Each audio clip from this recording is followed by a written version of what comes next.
বিসমিল্লাহির রহমানির রহিম। প্রিয় সুধী, আলোর দিশার আজকের পর্বে এমন একটি ঘটনা নিয়ে আপনাদের মাঝে হাজির হয়েছে যা আপনাদেরকে অন্য এক জগৎ থেকে ফেরাতে সাহায্য করবে। চলুন কথা না বাড়িয়ে ভিডিওটি দেখা যাক। অতঃপর ভিডিওটি না টেনে অবশ্যই সম্পূর্ণ দেখবেন ইনশাআল্লাহ। এক দেশে এক রাজা ছিলেন। রাজা একদিন অনুভব করলেন উনি বৃদ্ধ হচ্ছেন। সিংহাসনের জন্য ওনার একজন উত্তরসূরি রেখে যেতে হবে। কিন্তু ওনার পুত্র, কন্যা আর মন্ত্রিসভার সবাই ভয়ঙ্কর দুর্নীতিতে লিপ্ত ছিল। কারো উপরে ভরসা করতে না পেরে সিদ্ধান্ত নিলেন জনগণ হতেই একজন যোগ্য লোক খুঁজে নিবেন। এরপর কিছু সময় ট্রেনিং দিয়ে রাজ্য চালাবার জন্য উপযুক্ত করে তুলবেন।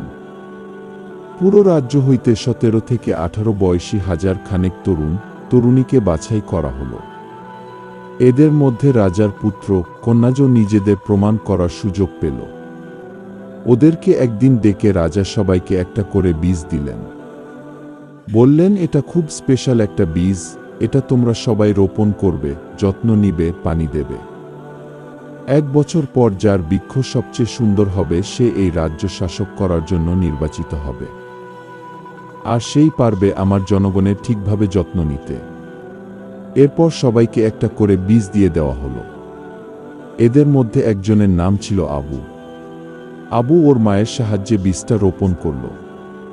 অনেক যত্ন নেবার পর ও কোনো চারা বের হতে না দেখে আবু খুব হতাশা হয়ে পড়ল। মাসখানেক পরেই নির্বাচিত অনেকেই মুখে ওদের চারার গল্প শুনতে পেল।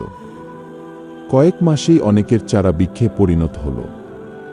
আবু ভাবছিল নিশ্চয়ই কোনো পাপের ফল হবে এটা, কিন্তু ওর কোনোভাবেই বীজ হতে চারা বের হলো না। আবু ওর ব্যর্থতার গল্প লজ্জায় কাউকে বলতে পারল না। 1 বছর পর নির্দিষ্ট দিনে একটা বিশাল মাঠে সবাই যার যার বৃক্ষ তুলে নিয়ে হাজির হলো। আবু লজ্জায় যেতেও চাইল না। ওর মা জোর করে ওকে পাঠালো। খালি টপ নিয়ে আবু পিছনে এক কোণে কাচুমাচু হয়ে দাঁড়িয়ে রইল। অবাক হয়ে তাকিয়ে দেখল সবার কি সুন্দর সুন্দর বট বিশাল বৃক্ষ নিয়ে হাজির। আবুর খালি টপ দেখে অনেকেই খুব হাসাহাসি করল, অনেকেই আবার ব্যঙ্গ করল নানানভাবে।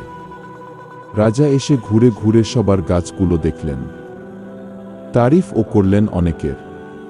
হঠাৎ রাজার চোখ পড়ল আবুর উপরে। রাজা তার সৈন্যকে সাহায্যে আবুকে মঞ্চে নিয়ে আসার আদেশ করল।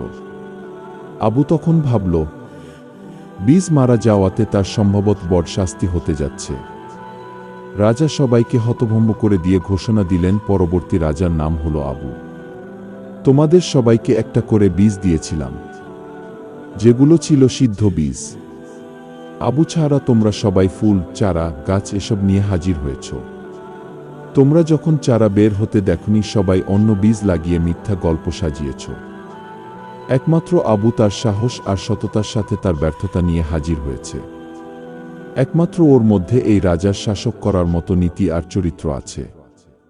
এই গল্পটির শিক্ষা হল, দুনিয়াতে আমরা সবাই এক ধরনের লোক দেখানো প্রবণতায় লিপ্ত, হালাল উপার্জনের সন্তুষ্ট না থেকে দুর্নীতির মাধ্যমে বিলাসিতার জন্য উপরি আয়ের পিছনে দৌড়ায়। এক সময় আমাদের কর্ম নিয়ে হাজির হতে হবে আল্লাহর কাছে, বাকি রঙিন দুনিয়ায় কোনো প্রভাব সেই ফলাফল পড়বে না। রাসূল সাল্লাল্লাহু আলাইহি ওয়াসাল্লাম বলেছেন, সত্যবাদিতা মানুষকে সঠিক পথে নিয়ে যায়, আর সে পথের শেষ হল জান্নাত। মিথ্যা মানুষকে শয়তানের পথে প্ররোচিত করে, যার শেষ গন্তব্য হল জাহান্নাম। যে সর্বক্ষণ মিথ্যা চর্চা করে সে আল্লাহর কাছে মিথ্যাবাদী হিসেবে পরিচিতি পায়। সহিহ আল বুখারী। অতঃপর আমার দিক থেকে যতটুকু সম্ভব আপনাদেরকে বোঝানোর চেষ্টা করেছি। আল্লাহ যেন সবাইকে সঠিক পথ দেখায়। আমিন। আজকের মতো এই পর্যন্ত। অন্য কোনো বিষয়বস্তুর ভিডিও নিয়ে হাজির হব। সেই পর্যন্ত সকলেই ভালো থাকবেন, সুস্থ থাকবেন। আল্লাহ হাফেজ। আর নিত্য নতুন ভিডিও পেতে অবশ্যই চ্যানেলটি সাবস্ক্রাইব করবেন। একটি করে লাইক দিয়ে আমাদেরকে উৎসাহিত করবেন। আসসালামু আলাইকুম ওয়া রাহমাতুল্লাহ।